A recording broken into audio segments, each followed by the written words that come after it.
Бұрыш-бұрышын күңгірт қара көлеңке басып тұрған, ыбырсып әр жерден қыл-қыбыры көрініп жатқан аласа төбелі там үйде Құмарбек сергек оянды. Ояна салып киініп ауыз бөлмеге шықты. Үйде ешкім жоқ екен. Бала-шағасы жұмыста, кемпірі көршілерге кеткен болса керек. Аздан соң кемпірі оралды. Оған бір қарады да мән бермей жанынан өте шықты. Кешке жұмыстан қайтып келген балалары да бұны бар екенсің-ау деген жоқ. Шайға да өзі барып отырмаса, ешкім шақырмайды. Сөйлесе де жүрдім, бардым жауап беріп, ешкім қатарға алмайтындай көрінді. Осындай болған соң, бұл күні бойы аулада сандалып жүретін әдет тапты.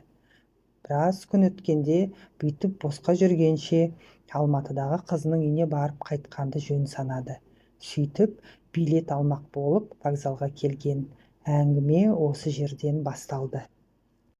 «Балам, маған Алматыға бір билет берші», деді кішкентай терезеден ұмсына қарап. «Жеке куәлігіңізді беріңіз», деді іштегі қыз жұмсақ дауыспен. Шал жеке куәлігін беріп, 2-3 минуттай күтіп қалды. «Кешіріңіз ата», деді қыз, «сіздің куәлігіңіз дұрыс емес, мұнда жүйе қабылдамай тұр. Сонға барып тексертіп келіңізші». «Дұрыс емесі қалай?» деп Құмарбек қоймайды. «Мүмкін андағың дұрыс болмай тұрған шығар», деп иегімен компьютерді нұсқады. Шалмен кассир қыз біраз ырғасып, басқа бір қызметкерді шақырып, оған да көрсетіп, ақыры Құмарбекті куәлігінің дұрыс емес екендігіне сендірді. Құмарбек амалсыз халыққа қызмет көрсету орталығына барды. Ұзақ кезектен кейін алақандай терезеден арғы жақта отырған сары шашты қызға жеке куәлігін ұсынды. «Балам, мынау жеке куәлігімді тексеріп берші, билет алайын десем, жарамсыз деп бермей қойды». «Жақсы ата, кішкене күте тұрыңыз». Қыз компьютерге әлденені теріп, ашып, аз отырды да өзі таңданып отырып қалды. Сөйтті де, көзін шүңірейте шұқшиып тағы қарады. Аузы жыбырлап бірдеңелерді оқыды. Сосын телефон тұтқасын көтеріп әлдекімді шақырды. Жанына бұдан гөрі жасамыстау әйел келді. Ол да таңданды да, ол да бірдеңелерді шұқылап теріп ұзақ қарады. Бір кезде әбден көзі жеткендей болған соң, шалдың түріне екеуі де аянышпен қарады. «Ата, кешіріңіз, мұнда сізді өліп қалған деп көрсетіп тұр». «Өліп қалғаны несі?» «2 айдың алдында қалалық моргтан шығарылған, өлу себебі ми қан тамырлары жарылған дейді. Ұйықтап жатып жүрегі тоқтап қалған деген құжат тұр. Оны біз өзгерте алмаймыз». «Әй, мен тірімін ғой, көріп тұрсыңдар ғой». «Ата, кешіріңізші, құжат солай деп тұр. Бұны біз өзгерте алмаймыз. Сот арқылы, куәлер арқылы өзгерту керек». «Құдай-ау, не дейді?» «Туыс-туғандарыңыз бар ма осында?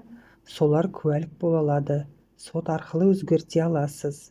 Шал ештеңені де түсіне алмай мәңгіріп үйге қайтты. 2 ай бұрын моргтен шығарған дейді, ақылға сыймайды. 2 ай бұрын не болып еді? Бүгін қай күн өзі? Деп әрі-бері ой соқты болып жүріп, адасып, бірнеше автобус алмастырып, үйге жеткенше қас қарайып кетіпті. Кемпір мен балалары ас үйде кешкі ас ішіп отыр екен. Бұның асқа да тәбеті тартпады. Бұрыш жақта оңаша отырған орындыққа барып отырды. Үй ішіндегілер де бұған тамағы іштемейді, тіпті назар салып та қоймайды. «Мені өліп қалған деп жазып қойыпты, онысы несі?» Ешкім жауап қатпады. Тек кемпір ғана селқос қарап қойды. «Сендерді таңғалдырмай ма? Мен өлді деп санайды екен бұл мемлекет. Сөйтіп құжат толтырып қойыпты». Бұл жолы бәрі тып-тыныш боп қалды. Балалары қасықтарын ұстаған күйі қақиып отырып қалды. Не бұрылып бұған қарамайды, не басқа бірдеңе демейді, үнсіз, қимылсыз. Кемпірі нарау ғана бұған қарады да, «Жарайды енді, аптықпашы. Шай ішесің бе? Деміңді ал шалдымен», деді. Шал қабағын түйіп сәл отырды да, «Төсек салып бер», деді. «Төсегің салулы тұр, барып жата бер». Шал кемпіріне сәл таңдана қарады да, ақырын тұрып жатын бөлмеге кетті.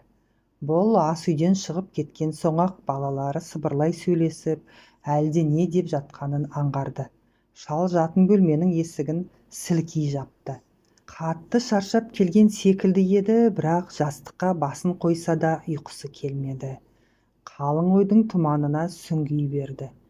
Төбеге қарап жатып, үйінің соншалық аласа екенін аңғарды. Осы жасқа келгенінше не бітірді? Мынау мыжық үйдің де еңсесін көтере алмапты ғой. Өзі өмірінде не істеп еді есте қаларлық. Осы үйде туыпты, осы үйде өсіпті, осы үйде үйленіпті. Енді балалары да осы үйде ғана тұрып жатыр, өзі осында қартайды. Өмір бойы тек өлместің ғана күнін көріп тіршілік етіпті. Дүниеде жеңе алмапты, ел есінде қалар бір ісі де жоқ екен. Бар болғаны соңынан ұрпақ ергені. Бір емес, қызынан бөлек 3 жыл зіңгіттей жігіт болды. Үйленген жоқ бірі. Тіпті үйленейін деген ойы да жоқ секілді. Бәрі де қасірет екен ғой. Егер анау сары шашты қыз айтқандай, осы қазір өліп кетсе не болмақ? Көзі талып, ұйықтап кеткендей болды. Таң атты, тағы да сергек тұрды. Тағы да үйде ешкім жоқ екен. Күні бойы балалары жұмыста, кемпірі бірде көршіге, бірде базарға кетіп тоқтамайды. Осындай күндер өтіп жатты. Шал өзінің осы үйде не бар, не жоқ екенін де білмей қалып жүрді. Өмірі де өң мен түстің арасындағыдай бір түрлі сырлы бола бастады. Бір күні түнде ұйықтап жатып, қалқып көтеріліп кетіпті. Маңдайы төбеге тигенде оянып кетті. Селк ете қалды, бірақ бірден шарқ етіп құлап та түскен жоқ. Қайтадан қалқып кеп орнына жатты. Өзі таңданып қалды. Сосын бөлменің ортасына тұрып алып, ақырын секіріп қалып еді, тағы да қалықтап ала жөнелді. Бұл жолы қарағұсымен төбені сүзіп тоқтады. Бұл құбылысты қызықтап кеткені сондай, сыртқа шығып секіріп көрмекші болды. Осы кезде кемпір оянып кетті де, «Әй, шал, жат!» деді. Ол амалсыз жантайды.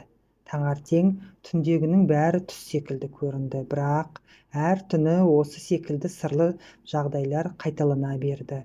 Шал тіпті түн баласы ұйықтамайтын болды. Оған осының бәрі жас баланың ойыны секілді қатты қызық еді. Бір күні кешкі апақ-сапақ уақытта бұл пештің жанында тұрған. Кемпір сырттан кіріп келді де, әуеліде бұны байқамай қалды. Ал кенет көзі түскенде селк ете түсті. Сөйтті де айқай салды. «Сен өлгенсің, не қылған адамсың, ештеңе түсінбейтін. Жоғалсаңшы енді», деді өңі бозарып, түтігіп кетіпті.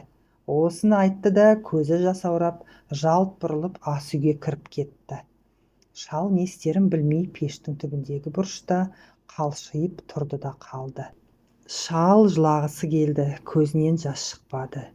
Бірақ осы күннен бастап ол бұл отбасының адамы емес екенін түсінді. Сол күні түнде ай жап-жарық болатын, ол терезеден түскен сағымға қолын апарғаны сол еді. Қол әуелі мөп-мөлдір суға, сосын лезде буға айналып ауаға сіңе бастады. Жылдам тартып алғанда қайта қалпына келді. Жас балаша жүрегі өрекпей тулап жүгіріп далаға шықты.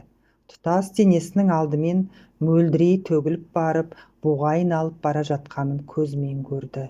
Аз ғана уақытта шал бір уыс буға айналды да аспанға қарай биіктеп көтеріле берді. Осыдан кейін ол туралы ешкім ештеңе айтқан жоқ. Үй іші 3 айға жуық мазалаған елестің жоғалғанына қуанды.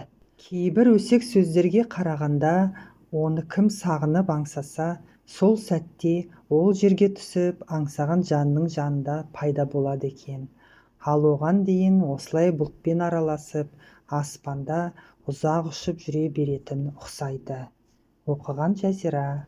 Каналыма тіркеліп, лайк басып, ниеттеріңізді білдіріңіздер. Рахмет.